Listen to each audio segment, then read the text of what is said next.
The alert came at 3:47 in the morning. Captain Daniel Wright was deep in sleep when the shrill beep of his communication device jerked him awake.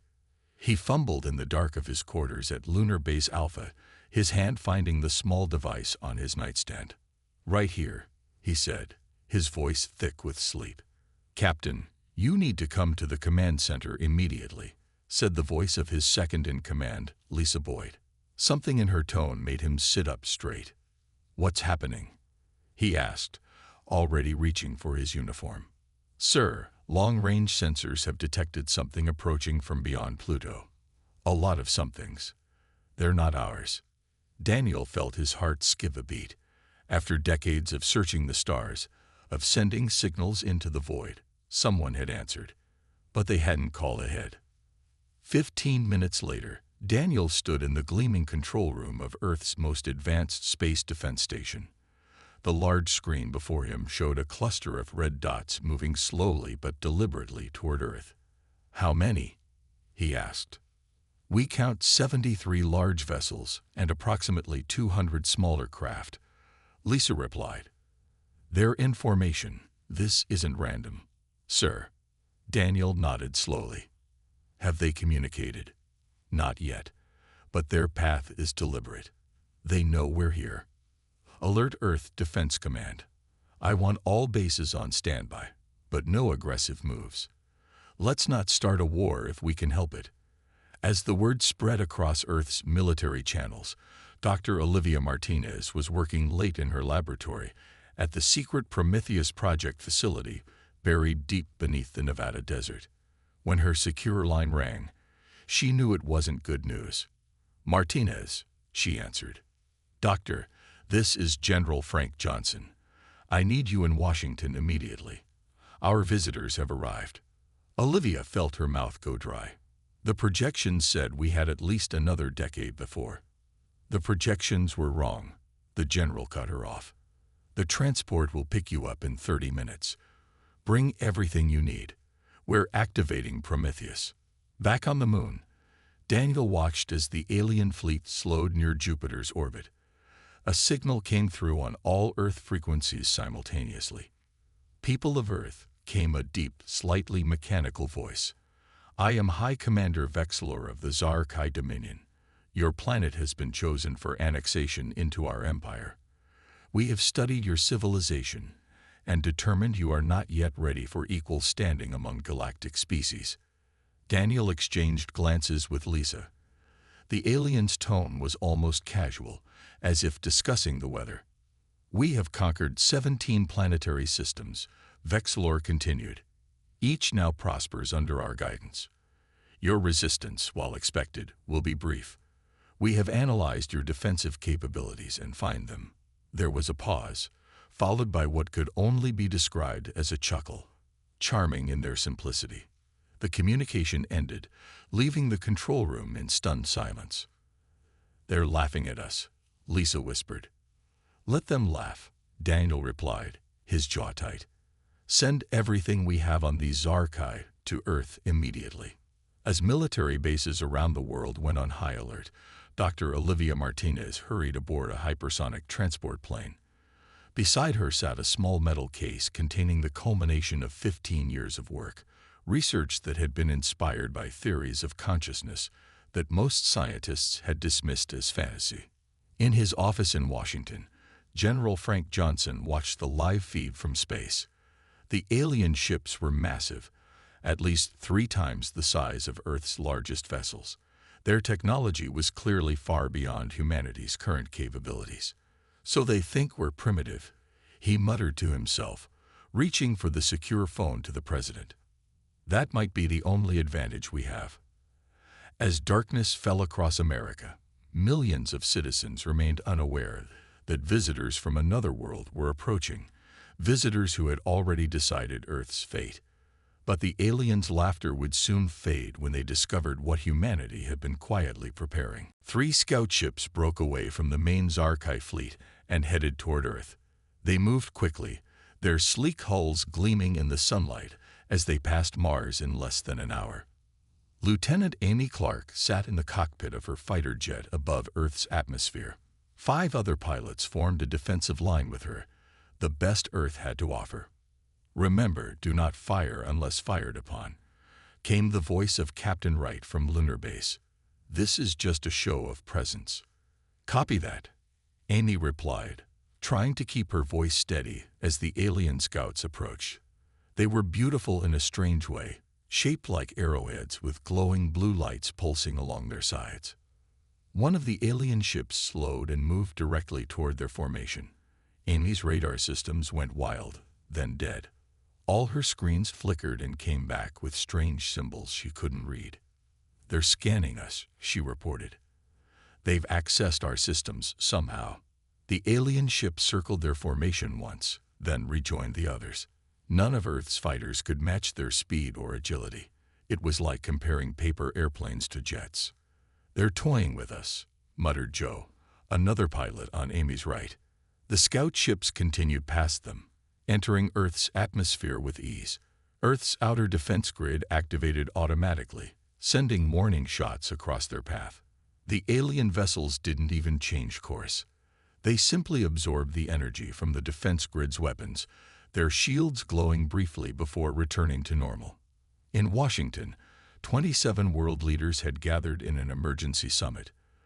The President of the United States stood at the podium, her face grave. "The aliens have begun scanning our cities and military bases. They are mapping our defenses and resources. Our weapons seem to have no effect on their shields." Murmurs of fear spread through the room. In a small chamber next door, Dr. Olivia Martinez prepared to present to a select committee. "The Prometheus Project is our only hope," General Johnson told her as they waited. "Make them understand." Olivia nodded, clutching her notes. When she entered the room, 10 people in suits looked at her with desperate eyes. "Dr. Martinez, we understand you have been developing alternative defense systems," said the Secretary of Defense. "Yes," she replied, activating a holographic display. "The Zarkey technology is clearly superior to ours in conventional terms. Their ships, weapons, and shields are beyond our current capabilities." Faces fell around the table. "However," she continued, "we've been developing something they can't understand or detect." The display showed a network of strange devices connected across Earth's surface. 15 years ago, we discovered something unique about human brains. When connected in specific patterns, they generate fields that exist partly in a dimension we barely understand. The Prometheus Project has built a global network that amplifies this ability. "You're talking about psychic powers," someone scoffed. "I'm talking about science beyond what even the Zarkey comprehend," Olivia replied firmly. "Our technology appears primitive because it works on principles they've never encountered." Back on Lunar Base Alpha, Captain Daniel Wright made a startling discovery. He had been analyzing the alien communications and found something odd.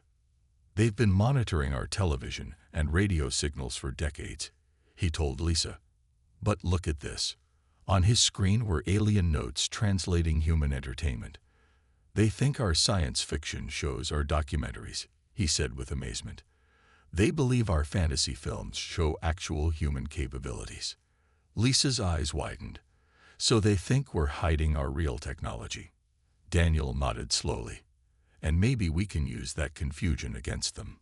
In orbit around Earth, High Commander Vexlor received reports from his scouts with growing confidence. "Their weapons are as primitive as we thought," he told his officers. "Their fighters are slow and weak. Their defense grid couldn't stop a cargo transport." "Should we proceed with full invasion?" asked his second-in-command. Vexlor studied the holographic map of Earth. "Yes, but something troubles me. Their entertainment signals suggest technologies far beyond what we're seeing. Either their media has an unusual obsession with fantasy, or," he paused, "they're hiding their true capabilities." "Impossible," replied his officer. "Our scans are thorough." "Nevertheless," Vexlor said, "proceed with caution. The humans appear weak, but there's something about them I don't trust." General Johnson paced the underground war room beneath the Pentagon. Maps and screens covered the walls, tracking the alien fleet's movements. He stopped in front of a man sitting quietly in the corner. "Steve Baker," Johnson said. "Thanks for coming." Steve looked up with tired eyes. He was in his 40s, with short gray hair and a face that had seen too much. 10 years ago, he had been the military's best strategist before he walked away after a mission gone wrong. "You said it was important," Steve replied simply. "The fate of humanity important," Johnson said. "I need your mind. The aliens think we're weak. I want to make them believe it even more." Steve studied the screens showing Earth's defenses. "You want to trick them." "Exactly. Make them overconfident while we prepare our real defense." Steve nodded slowly. "Show me everything." Across the world, military bases made a show of panicked activity. Jets scrambled in disorganized patterns. Missile silos opened and closed randomly. Radio communications filled with fearful chatter, all of it easily intercepted by the watching Zarkai. High above, Vexlor observed the chaos with growing amusement. "They're like ants when you step on their hill," he told his officers. "Running in circles. No real plan." His second-in-command looked troubled.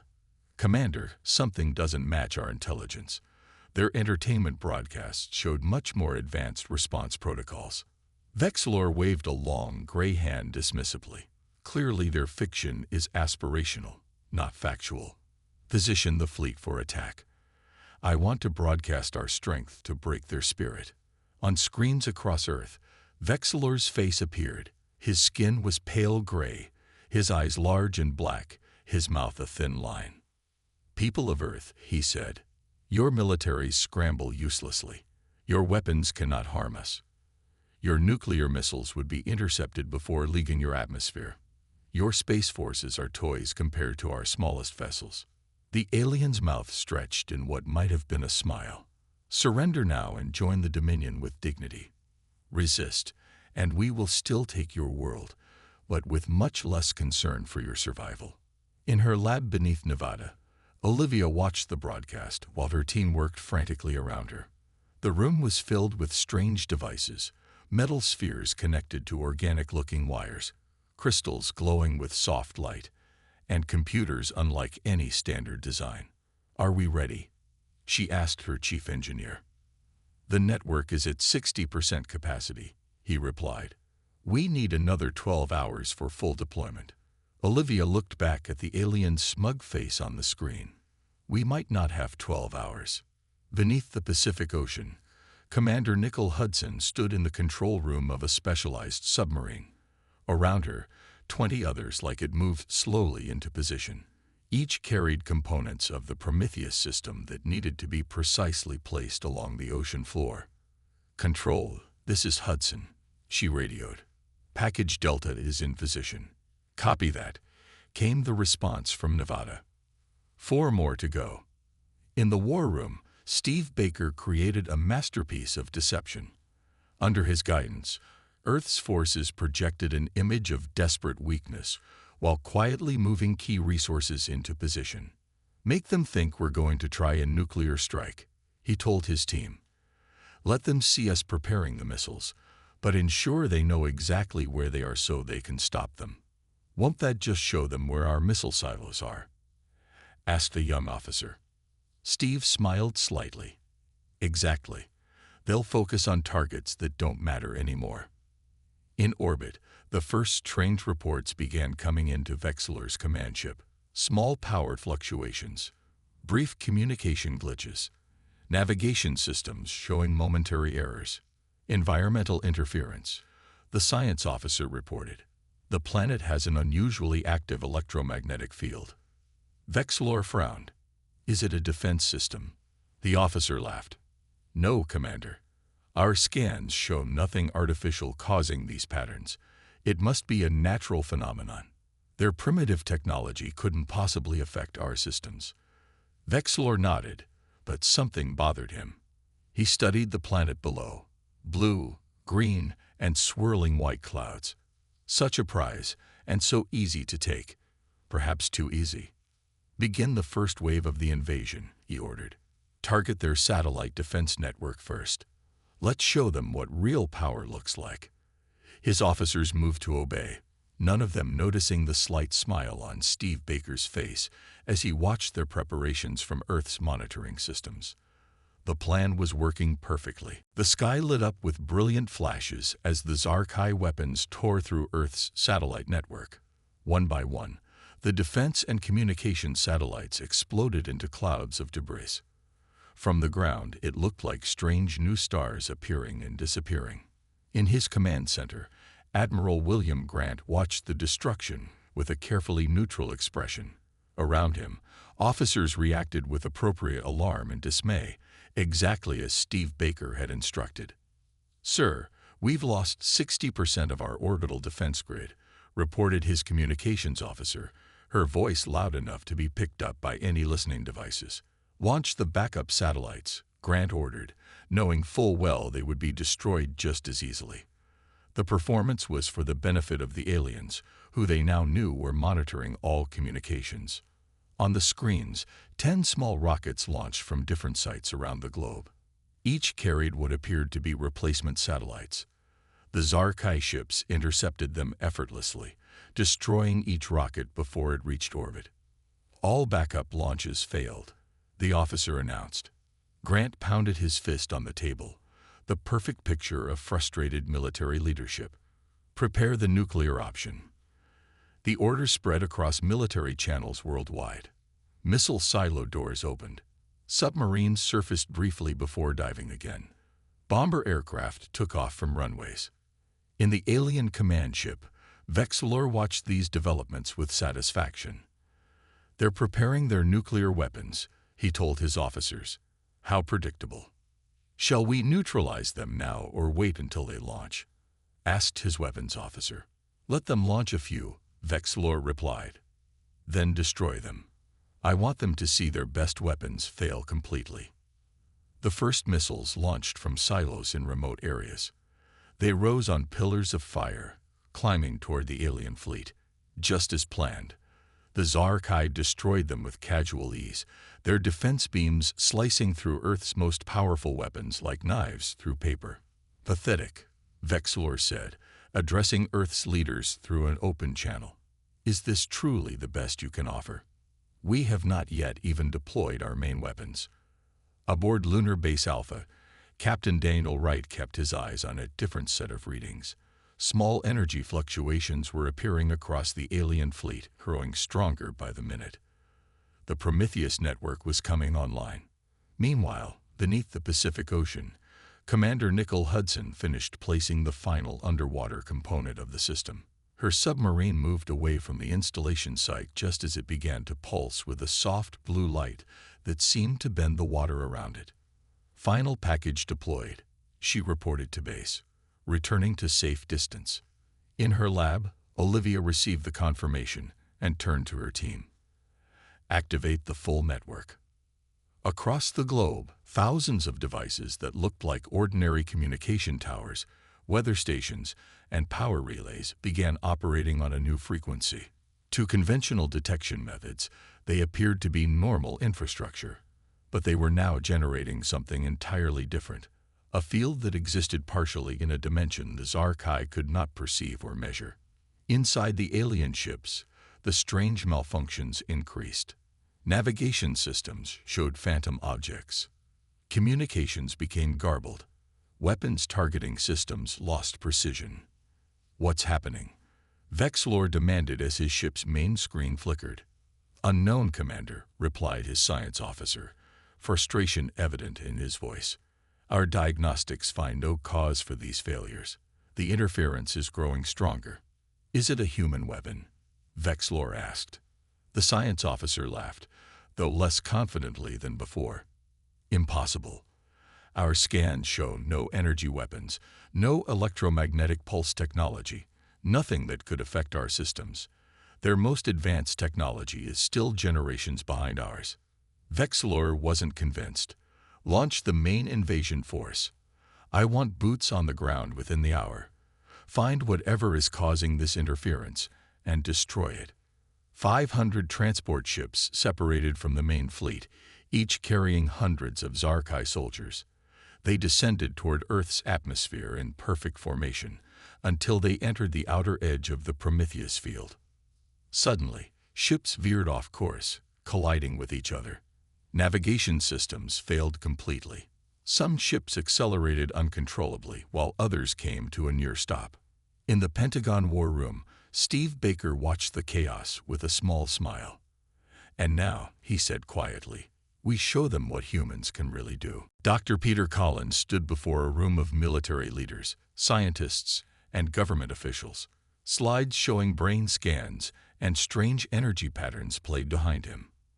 His hand shook slightly, but his voice was steady. "The Prometheus project isn't a weapon system as you understand it," he explained. "It's a bridge between minds." General Johnson motioned for him to continue as the room fell silent. "Humans evolved on a planet with unusual challenges," Peter said. "Our brains develop differently than most intelligent species. We can form mental connections in ways the Zarkai simply cannot." He clicked to the next slide showing a comparison between human and alien brain scans. The Zarkai are more advanced technologically, but they're uniform in their neural patterns. Their species evolved on a planet with fewer predators and environmental challenges. They didn't need our kind of mental adaptability. Olivia stepped forward to join him. "What Peter is saying is that humans have a unique ability. When linked in specific patterns, our minds create a field that exists partly in what we might call another dimension. The Prometheus network amplifies this ability." A general raised his hand. "You're telling us we're fighting aliens with psychic powers?" "No," Peter replied firmly. "This is science, not magic. We're using naturally occurring human neural patterns, amplified by technology, to create interference in a dimensional plane the Zarkai can't perceive or defend against." In the war room, Steve Baker was coordinating the strategic response. On large screens, he watched the alien invasion force struggling against invisible barriers. Their ships couldn't maintain formation. Their targeting systems showed false readings. Their communications were filled with confusion. "How long will this advantage last?" Steve asked when Olivia's report came through. "Unknown," she replied. "They're intelligent. They'll start to adapt, but they're fighting something they can't see or understand." Steve nodded and turned to his team. "Then we press our advantage now. Begin Operation Hidden Hand." Across Earth, specially trained military units activated devices that looked like simple radio transmitters. These devices were extensions of the Prometheus network, focused versions that could create localized effects. Inside the alien ships, the confusion increased. Navigation systems showed Earth's surface thousands of miles away when it was directly below. Weapons systems targeted their own vessels. Communication systems played back human entertainment broadcasts instead of military orders. On his command ship, Vexilor raged at his officers. "Find the source of this interference. Scan every frequency." "We've tried, Commander," replied his chief scientist. "Our instruments detect nothing unusual. By all readings, these effects should not be happening." "That's impossible." Vexilor slammed his fist on a console. "Technology doesn't simply fail for no reason." "Perhaps," said his oldest advisor quietly, "it is not technology causing this."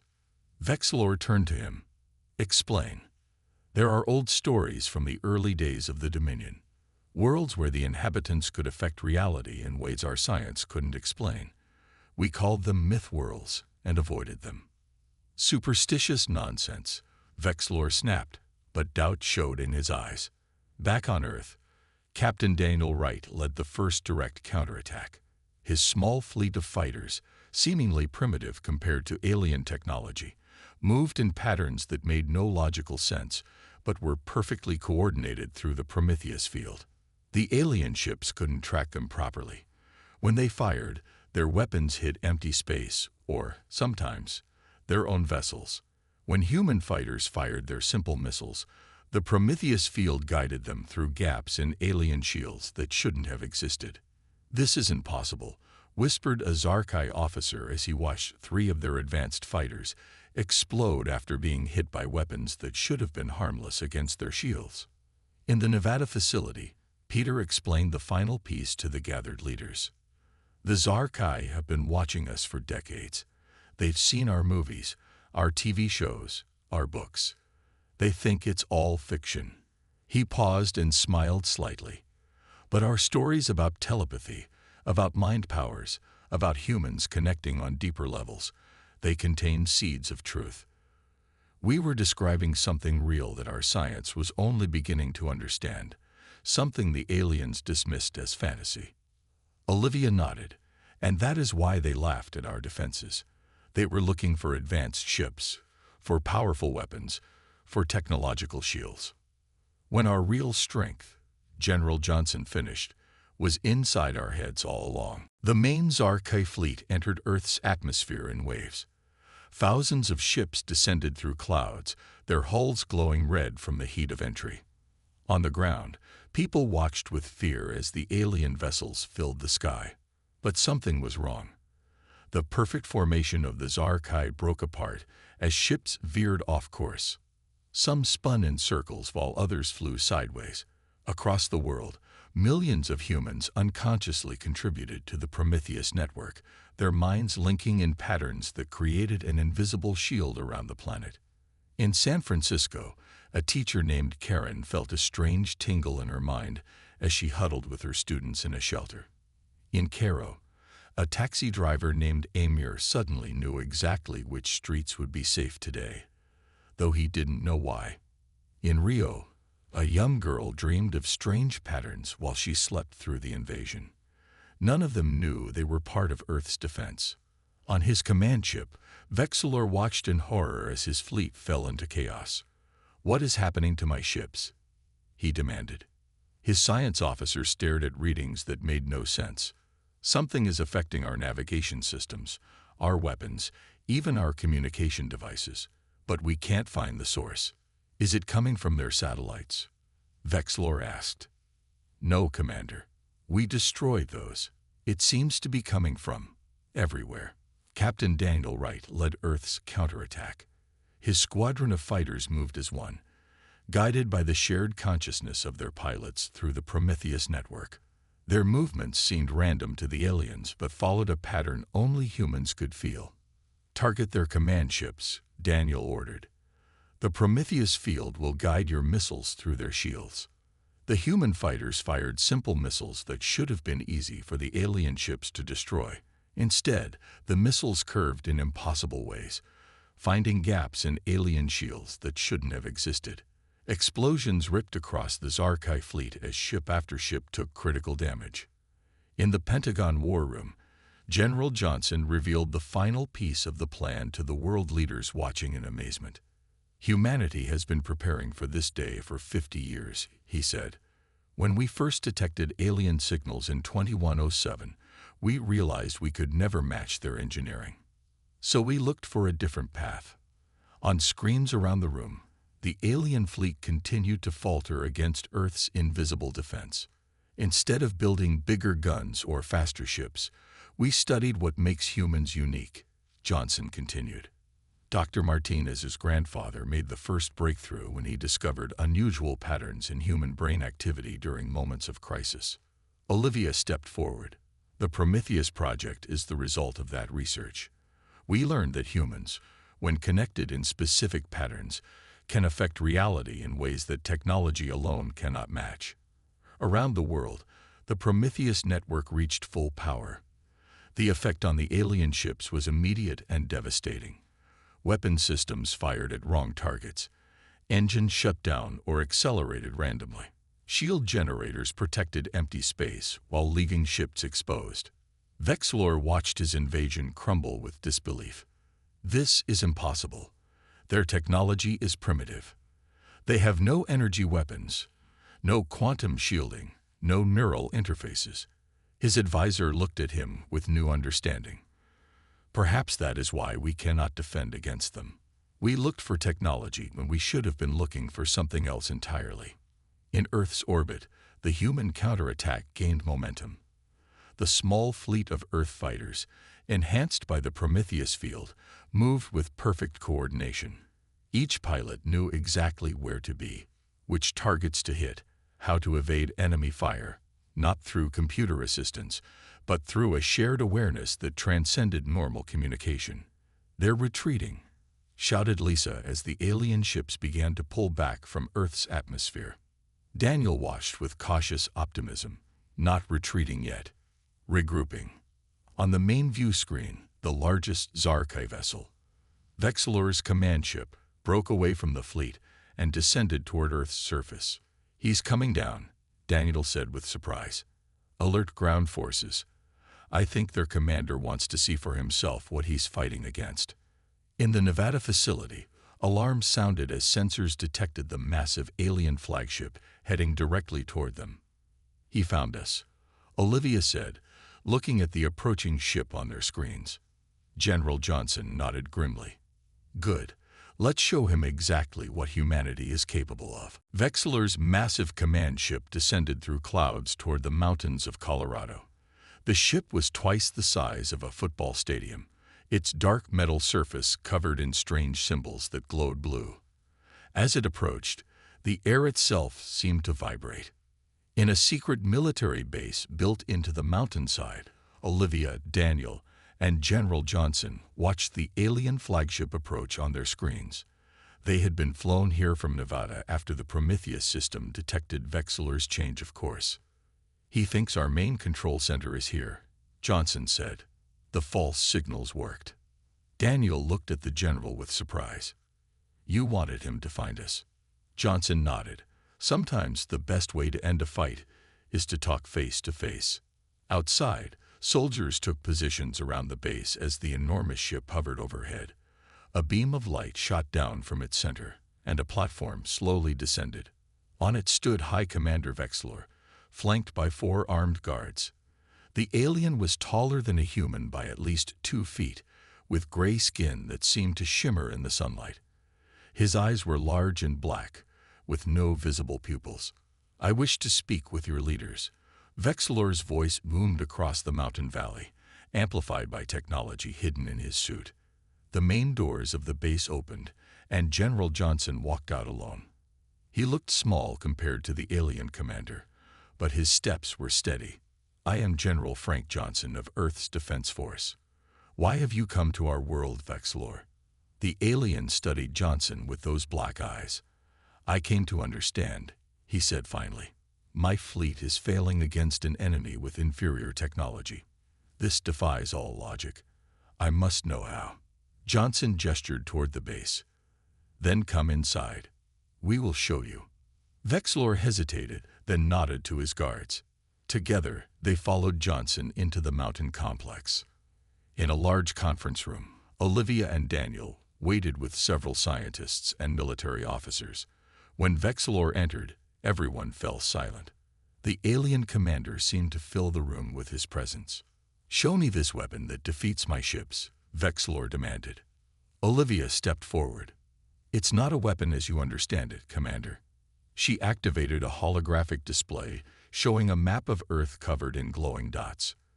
"These are nodes in the Prometheus network, but they're just amplifiers for something much more powerful, the human mind." Vexilor's face showed no emotion, but his voice carried disbelief. "Minds cannot affect ships. This is superstition, not science." "For your species, perhaps," Daniel said. "But humans evolved differently. Our planet has more biodiversity, more environmental challenges, and more predators than most worlds that develop intelligent life. We adapted by developing neural connections that exist partially in what we call quantum space." Peter Collins joined them, carrying a small device. "This scanner can show you what we mean." He activated it, and a new hologram appeared, a swirling field of energy surrounding the humans in the room. Nothing surrounded the aliens. "This field exists in a dimensional plane your science hasn't explored," Peter explained. "When millions of human minds connect through the Prometheus network, they create effects that your technology can't defend against because it operates on principles you've never encountered." Vexilor stared at the display, his large eyes widening slightly. "Impossible." "Yet you've seen it work," Johnson said quietly. "Your ships can't navigate. Your weapons target the wrong things. Your communications fail. Not because we hacked your technology, but because we're affecting the reality around it from a dimensional plane you can't access." For a long moment, Vexilor was silent. Then he turned to one of his guards and spoke in their language. The guard handed him a small device, which he placed on the table. "This contains all data our fleet has gathered during the battle," Vexilor said. "Every malfunction, every system failure, every unexplainable event." He looked at Olivia with what might have been respect. "In 17 conquered systems, we have never encountered anything like this." "That's why you've been successful until now," Daniel said. "You look for technological defenses, for weapons and shields. You never considered that intelligence might evolve along a different path. A species that develops a unique mental ability rather than focusing solely on technological advancement," Vexilor said slowly, understanding dawning in his voice. "We had legends of such beings, but dismissed them as myths." General Johnson stepped closer to the alien commander. "We don't want war, Vexilor.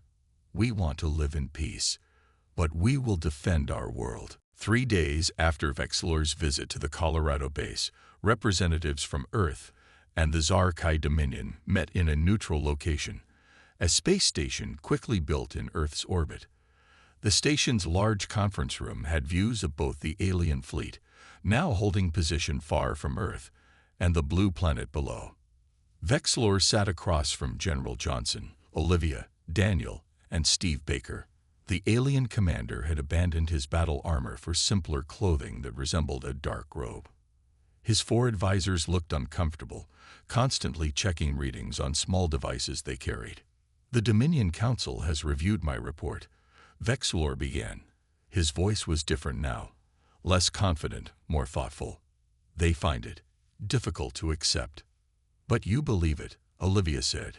It wasn't a question. Vexilor's large eyes blinked slowly. "I have seen it with my own eyes. My fleet's best weapons rendered useless by an invisible force that our science cannot detect or explain." He paused. "In all our history of conquest, we have never encountered a species like yours."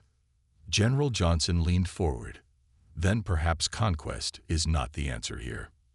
"No," Vexilor agreed. "It is not. I propose a ceasefire and mutual recognition between Earth and the Dominion." A murmur of relief passed through the human delegation. Daniel exchanged a quick smile with Olivia. "However," Vexilor continued, "the Dominion Council has concerns.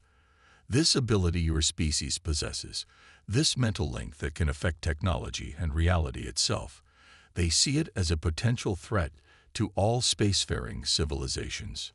"We have no interest in conquering other worlds," Johnson assured him. "Unlike the Zarkai, humans are content to remain on their home planet, with perhaps some peaceful exploration." Vexilor made a gesture that might have been a shrug. "Words are easy. The Council wants guarantees, and we want the same," Steve Baker said, speaking for the first time.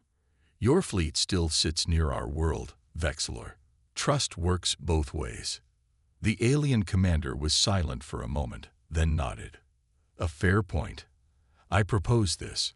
I will withdraw our fleet beyond your moon's orbit as a show of good faith. In return, I ask that Earth send representatives to the Dominion to explain this Prometheus technology to our scientists." "Ambassadors," Daniel said. "Not prisoners or test subjects." "Ambassadors," Vexilor agreed, "with full diplomatic protection and the right to return to Earth whenever they wish." The humans exchanged glances, then Johnson nodded. "We accept these terms." Later, as they watched the alien fleet slowly move away from Earth, Olivia stood beside Daniel on the observation deck of the space station. "Will you go?" she asked him. "As an ambassador." Daniel looked at her with surprise. "Me? I'm just a soldier." "A soldier who helped save Earth," she replied. "Besides, I'm going, and I could use the company." Daniel smiled. "When you put it that way, how can I refuse?" Back on Earth, news of the ceasefire spread across the world. People emerged from shelters, looking up at the sky with new understanding. Humanity was not alone in the universe, and more importantly, it was not helpless. Steve Baker met with a team of scientists to discuss peaceful applications of the Prometheus technology. If it can disrupt alien ships, it might also be able to heal, to create, to build in ways we haven't imagined, he told them. In the Oval Office, the president addressed the nation. Today marks a new chapter for humanity. The Zarkai came as conquerors but leave as potential allies. They underestimated us because they measured strength only by the weapons we build, not by who we are. 6 months later, a special ship departed Earth carrying Olivia, Daniel, and a small team of scientists and diplomats. As Earth's first official ambassadors to the wider galactic community, they would introduce humanity not as a conquered species, but as equals. Before boarding, Olivia looked back at the blue planet she was leaving. "They laughed at our defenses," she said quietly. Daniel finished the thought as he took her hand. "Until they learned the truth, that humanity's greatest strength isn't in our technology, but in ourselves." Above them, the stars no longer seemed distant and unreachable. They were new destinations in a universe that had suddenly become much larger and more interesting. And somewhere among those stars, other civilizations were about to learn an important lesson. Never underestimate the species from the third planet of an ordinary yellow star, a world called Earth.